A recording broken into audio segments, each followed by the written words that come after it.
Chapter 7. Just thinking about seeing the mummy made George happy. He went down 5 flights of stairs to G deck and practically skipped along the long hallway toward the front of the ship. He ducked into doorways a few times to hide from the night stewards, but he had no trouble finding his way. Not like Phoebe, who got lost walking from the dining room to the washroom. Next time, I'll leave.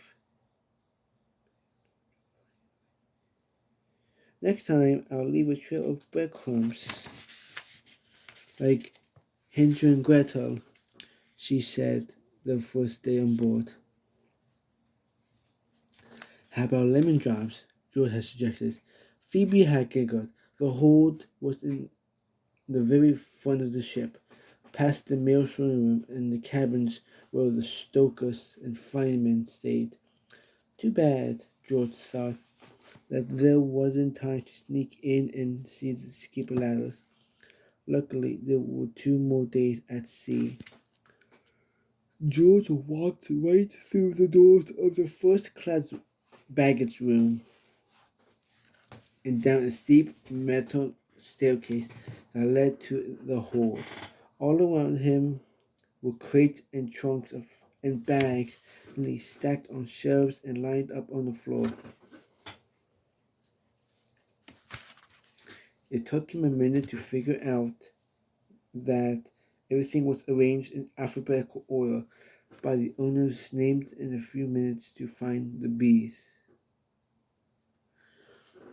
And there it was, a plain wooden crate stamped with the words, Mr.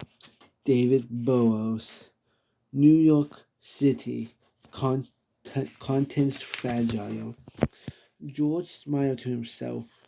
This was going to be easy. He took his knife out and started to pry off the lid. He worked carefully, prying each nail loose so he'd be able to close the crate right again when he was finished.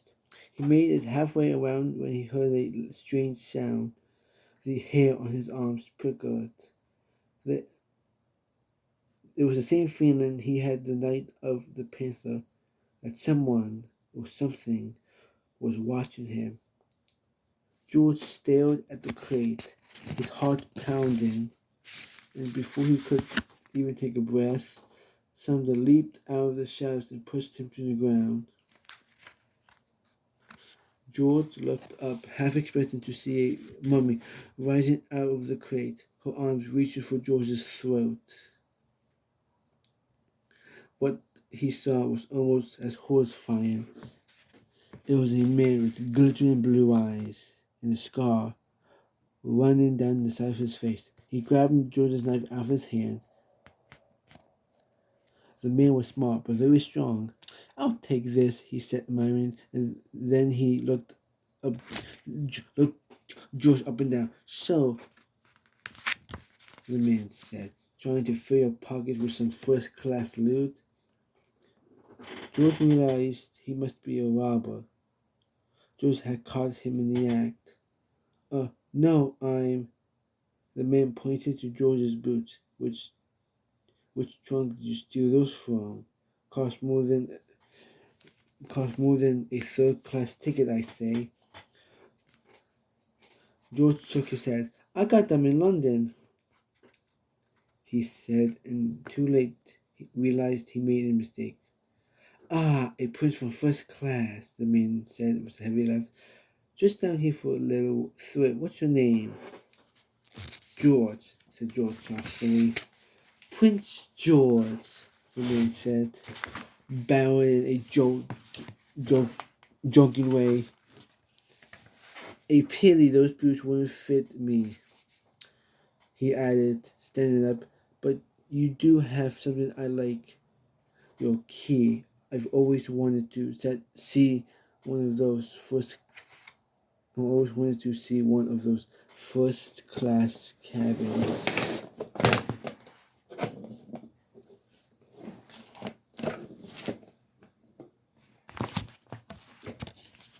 There was no way George could let this man up to the suit.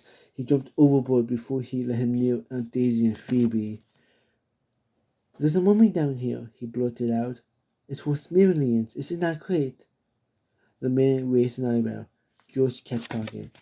"I thought I could sneak it off the ship and sell it in New York," George lied. "My father's business is bad. I thought if I could sell it..." The man looked at the crate. "I like the way you think," he said. He waved the knife at George and told him not to move. And then he quickly worked the knife around the lid. Honestly, he'd done this many times before. He lifted the lid off the crate, but before either of them could look inside, there was a tremendous rumbling noise, and the entire hold began to shake so hard that George almost fell. The shaking got stronger and stronger, the noise louder and louder, like thunder exploding all around them. A trunk trembled off a shelf and hit the scar-faced man on the head. The knife clattered to the floor, but George didn't try to get it. Here was his escape. He spun around, went up the stairs, and darted out the door. Chapter 8. George ran as fast as he could down the hall. He heard shouting behind him, but he didn't stop until he was back on B deck, safe again. In first class, a steward hurried past him with a stack of clean towels. "Good evening, sir," he said. George nodded, out of breath. Nothing could happen to him up here, he knew. So why was his heart still pounding?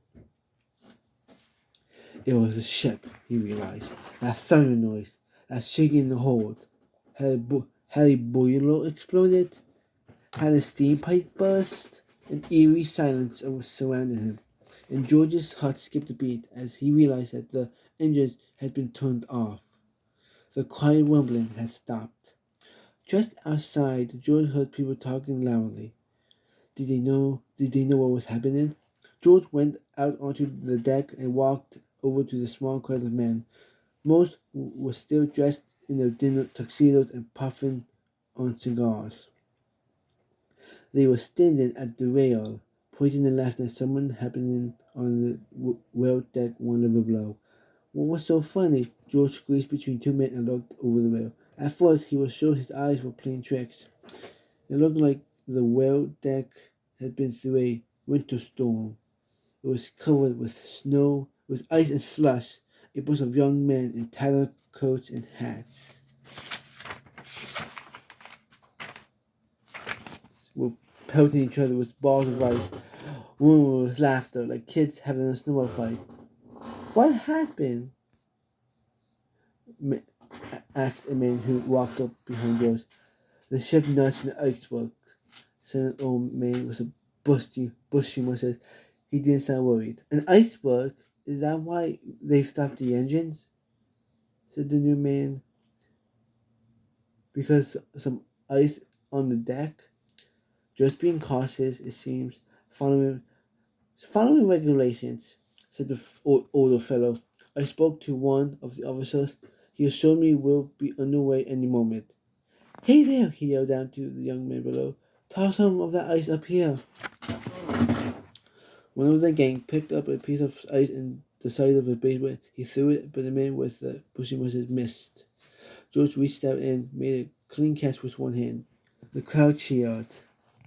George held up the ice and smiled. Then he held it out to the man. "Keep it, son," he said. "There's plenty for everyone." The piece of ice was heavier than George had expected. He sniffed it and wrinkled his nose. It smelled like old sardines. More ice balls came sailing from below, and the men jostled to catch them. The laughter and cheers rose up around George, and the fear he felt in the baggage hold faded away. From up here on the deck of this incredible ship, George felt powerful. Nothing could hurt him on the Titanic. Not a meal falling from space, not a giant squid, not the scar-faced man. George squinted out into the distance, hoping to see the iceberg, but the sea faded into darkness. His teeth were chattering now. It was so much colder than it had been at dinner time. He wanted to be back in bed, curled up under his fancy first-class sheets and blankets. The corridor was still quiet as George crept towards his suit. As he was letting himself in, he stepped on something that made a crunching sound under his boot. At first, George thought that it was ice or a piece of glass, but when he picked up with his but when he picked up his heel, he saw that the carpet was covered with yellow crystals. George smiled. It was just one of Phoebe's lemon drops. George let himself in, easing the door shut. Phoebe's bed curtains were closed. The light under Aunt Daisy's door was off. George quickly changed into his pajamas and climbed into bed. Yes, he was safe, he told himself. He tried going to sleep, but as the minutes ticked by, his mind got restless. It hit him that his knife was gone forever, and the total silence of the ship seemed to press down on him. Why hadn't the engine started up again? He lay wide awake, listening and wondering. It was almost a relief when he heard someone knocking on their door.